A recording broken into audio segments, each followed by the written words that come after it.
Welcome to Talk Sense Show. Today I have a very special guest who's standing next to me. Let me introduce him. He's the managing director and co-founder of Alphabit Digital Currency Fund. Prior to that, he was 9 years with ADIA, Abu Dhabi Investment Authority, which is world's largest sovereign wealth fund, and it's got more than $900 billion under management. He's an advisor to many blockchain companies in the startup space here in the UAE, but also in Europe and in the US. He also has his own community where a lot of people are talking about his passion for what he does and his helpfulness. He's got a positive attitude and is a frequently asked speaker on different conferences around the world. Please help me welcome Saeed Hareb Al Darmaki. Welcome, Saeed. Thank you, Prem. It's a pleasure to be here. Thanks for giving me the opportunity to speak about what I'm passionate about and what I've been doing for the last several years. Very excited about the space and how things are developing. And looking forward to discuss more on digital securities and answering any questions you might have.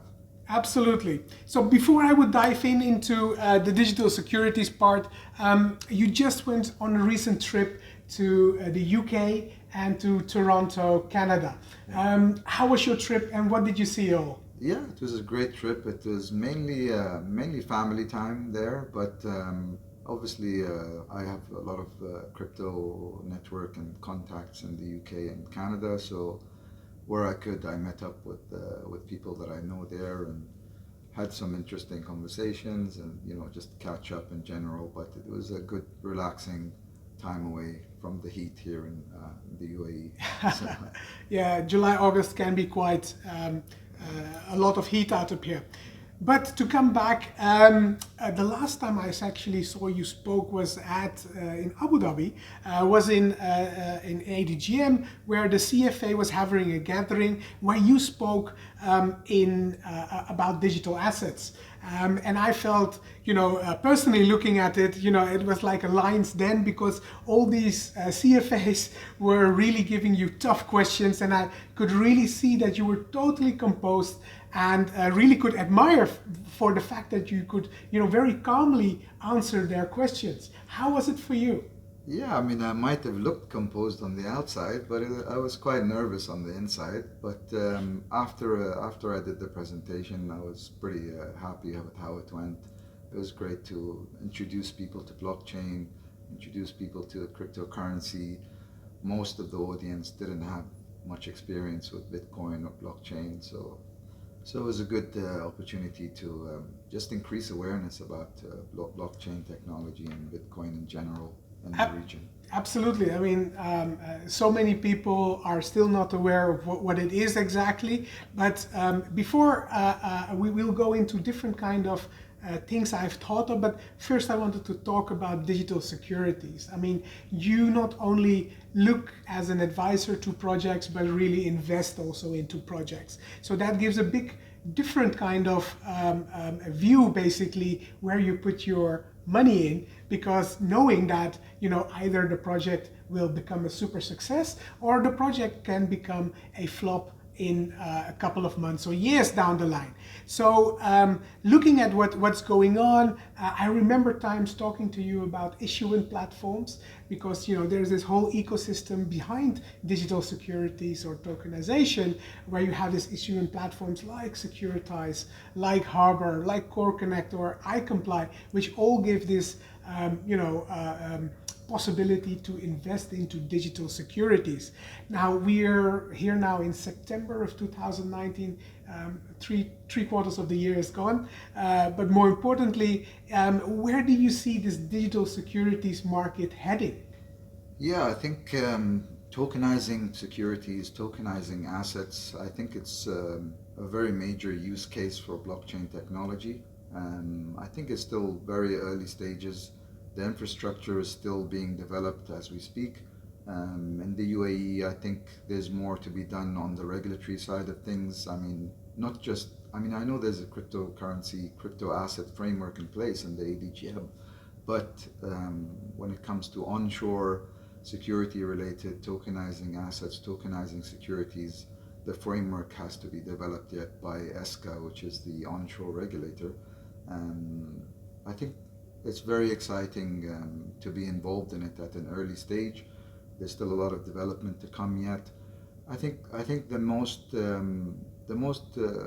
use is going to be for tokenizing assets is mainly going to be established companies that have assets that are performing well, they have a solid business model, and they just want to get more liquidity on their assets. But I think when it comes to, there's a lot of hype and talk about SDOs and startups, offering security tokens.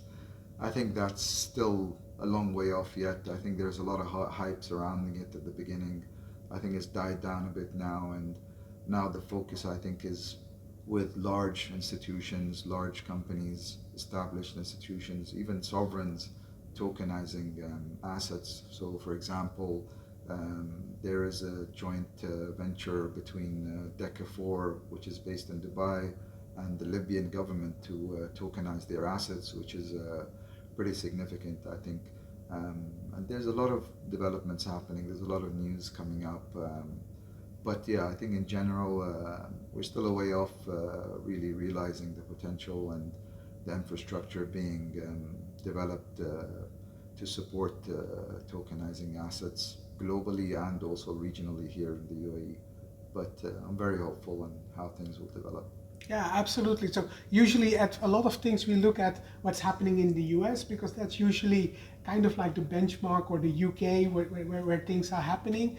But I'm also glad that you mentioned that basically also here in the UAE, when it comes to ADGM and its framework, is basically also looking at what is happening. But when it comes to digital securities, as far as my number goes, I mean, I think digital securities in general, the market cap is something like 70 trillion US dollars. So and a lot of people, when they talk to me, they say, okay, what will this digitization will bring in this whole idea that going from a paper-based share to a something on a blockchain or a ledger, which will differentiate this whole idea.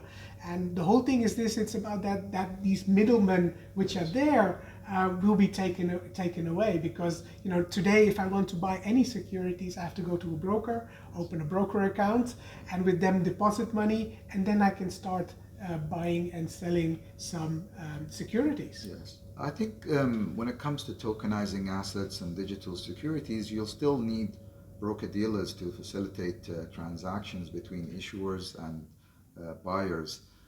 But the difference is that the broker dealers and the intermediaries, they will have more efficiencies by using blockchain. So they'll be able to, charge less fees to the customer in the end. So I think that's where you'll see the most efficiencies and the most benefit. Is you might not necessarily cut out all the intermediaries in the transactions, but you should find that costs are dramatically reduced through the use of blockchain, which helps with efficiencies in between the intermediaries in a transaction. So, see, if I would come with a project in digital securities and STO with you, looking from your point of view, like an investor, what are some key points you could give our listeners basically about what to look at when to invest in such a project?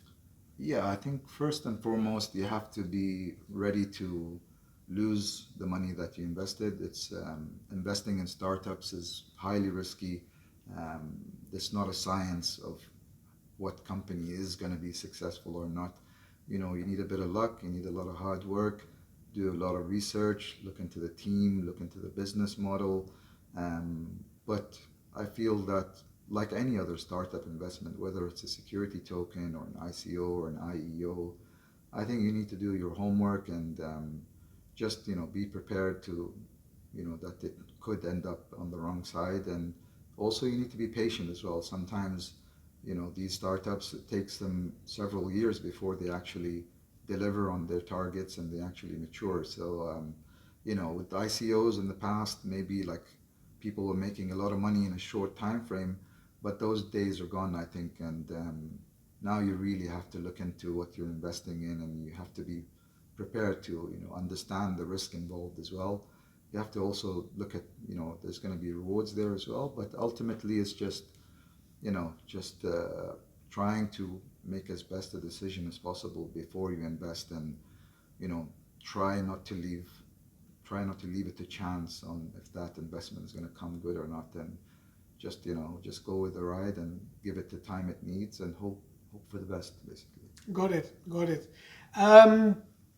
Looking at another thing which is trending a lot, especially in the summertime, was about the news about Libra. Yes. So what is new about Libra? We know that governments issue money, basically. So that's money, fiat currency as we know it, issued by the government. And we have also, as mentioned before, also about Bitcoin or cryptocurrencies, which are usually said the money of the people as we know it. And then we have something where now a company like Facebook coming out with its own currency, which is basically, as I might call it, corporate kind of money, where they are able to engage their clients or the users of, for example, Facebook, WhatsApp, Instagram, because these are all Facebook companies, to do interactions based upon it. What is your take on a project like Libra? And I also saw that, by the way, that Walmart, for example, also filed a patent to do something with a cryptocurrency. Yeah, I think with Libra, there's been quite significant political pushback with Libra.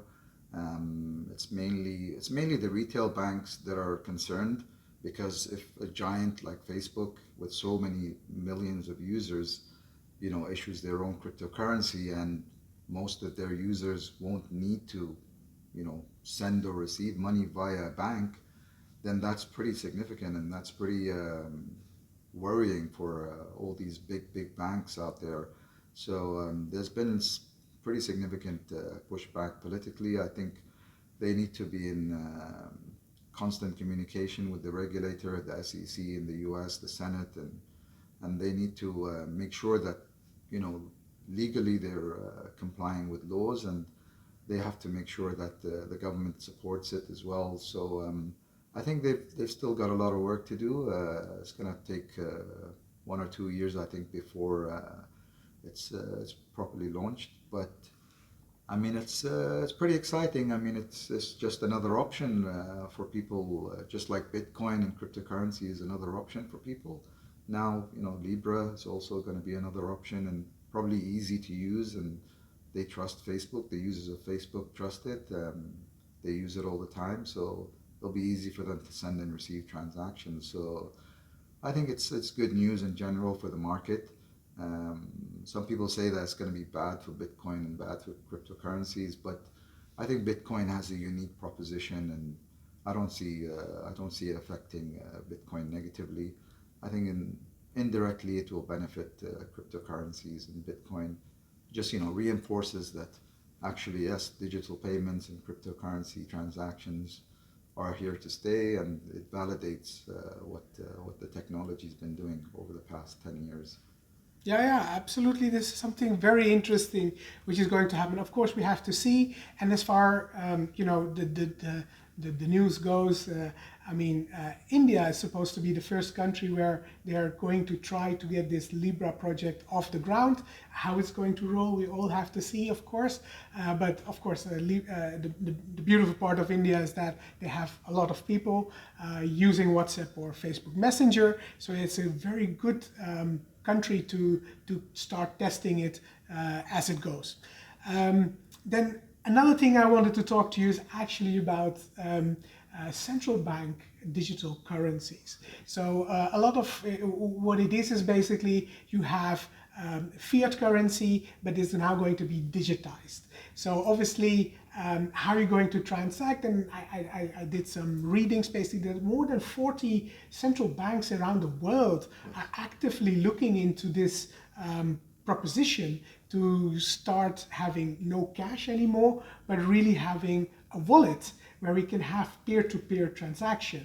Now, earlier on, you were talking about, when it came to Libra, about retail banks might be in trouble. But I believe, and please give your view on it, if central banks would really come up with their own digital currency, again, retail banks would be, there's no need to deposit your money than with the bank, because traditionally I would deposit my money with the bank because it's a trustworthy kind of institution to put my money in. And now if I would have it in a wallet, there would not be any use. Yeah.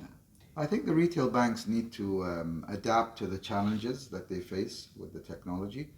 You see a lot of retail banks are already investing in the technology. So I think in time, I think these big banks will eventually find a way to, do their business and not let it affect them as much as it could. So yeah, I think they're definitely taking the technology very seriously. If you ask most of the banks a few years ago what they thought about it, they would, they'd be like naysayers and say, nah, nothing's going to happen with it. It's okay. They're in denial. But now they're actually taking it very seriously, and it'll be interesting to see what they do to keep their businesses going and keep their generating revenues. But yeah, I mean, a digital central bank digital currency is actually very beneficial for central banks, and they see that, and that's why a lot of central banks are actually seriously studying, how they can get a digital currency in place. I mean, if you think about it nowadays, it's it's mostly digital currency anyway. Everything's online, everything's done on a server. Cash there's hardly much use for cash. In some countries, they don't use cash at all. So let's see how it evolves. But I think banks are definitely taking it seriously now, and they're taking measures to try and adapt to it. But it's very exciting. So the Central Bank of Germany, the Bundesbank, is, for example, doing something called the Project Internon, where they're trying to also do something with digital currencies. E-krona in Sweden is on a very, I think, one of the most far in developing their project. Here in the UAE, we've got talks about Project Aber, which is about cross-border between Saudi Arabia and the UAE going on. So there are a lot of real projects basically on the ground which can be deployed in, I don't know, maybe the coming years, very, very soon. Yeah, I think you'll start seeing central bank digital currencies come up over the next few years. I think there's still a lot of groundwork to be done by the central banks, and they have to be fully comfortable with it as well and make sure that it actually works how they want it to work. So, but I think eventually you'll see a lot of digital currencies issued by central banks. I mean, if you look at China is definitely actually they're looking at the next few months actually to have a central bank digital currency. So I think China is definitely way ahead of most countries when it comes to technology in general, especially fintech and also blockchain. So I wouldn't be surprised if in the next 6 months to a year, China issues a central bank digital currency, and then other countries, other central banks start following suit as well. Yeah, so I saw some video clips of people who were crying in a Chinese grocery store because they couldn't pay with cash basically. There was only app-based payments available out of there, and of course it was the person who wanted to buy the groceries was very, very sad because he only had cash and not that wallet to do the payment. So Tencent, the WeChat basically in China has really taken over a big market, and it is also a natural evolution that now the central bank comes in and tries to encourage this peer-to-peer transactions, where, as you said before, also that the cost of doing everything becomes less, especially when you go to Europe or US. At times it's possible to have a counterfeit $50 or $100 bill in your hand. So this also becomes very, very less when it comes so. Now, I want to close off basically with one last statement basically. I mean, our children are about the similar age. My eldest one is 11 years old. And the statement is basically that I don't think that my daughter will ever go and open a bank account as the rate as digitization is happening right now. Do you feel the same? Yeah, I mean, I feel that you'll still need bank account, but instead of going into any branch physically like you normally would, you just go on an app, go online, and just do your KYC, AML, register an account, and your bank account set up, and then you can send and receive money using the app, and you won't need to go into branches. And obviously, with digital currencies, you're able to send and receive money within minutes, if not seconds, which is far more efficient than sending wire transfers to the traditional ways. So you're right. I mean, the younger generation and the millennials will definitely be using a lot of apps and digital banking in the future. So I think you're right in that, but I still think there will be role for banks to play. But I think the retail banks, traditional banks, will face competition from online banks, if you like, or digital banks in the future. I don't know how long it's going to take, maybe 5 years, maybe 10 years, but eventually it will happen. Great. So you are speaking very soon again on stage. There's very exciting news to share. Maybe you can tell us where and when are you speaking? Yeah, so my next speaking commitment is on the 21st to the 22nd of October here in Dubai for the World STO Summit, followed by the 23rd to 24th of October, there's the World Blockchain Summit as well, and then in November there's the AIM Summit, which has one day dedicated to cryptocurrency and alternative investments, security tokens, and tokenizing assets. So those are the conferences that I'll be speaking at in the near future. But I'm mainly going to focus on staying in the UAE and speaking in the UAE, and because there's a lot of work to be done on the infrastructure here, and I want to be on the ground as much as possible to make sure that things go smoothly. All right. Thank you so much, Saeed, for coming on Talk Sense and talking and giving your view on things which are trending right now. I want to really thank you once again, and hopefully we will speak soon again. Thanks for having me, Prem. It was a pleasure, and I hope the audience got useful information there, and look forward to seeing you again and talking to you again. Thank you. Digital Securities. Absolutely.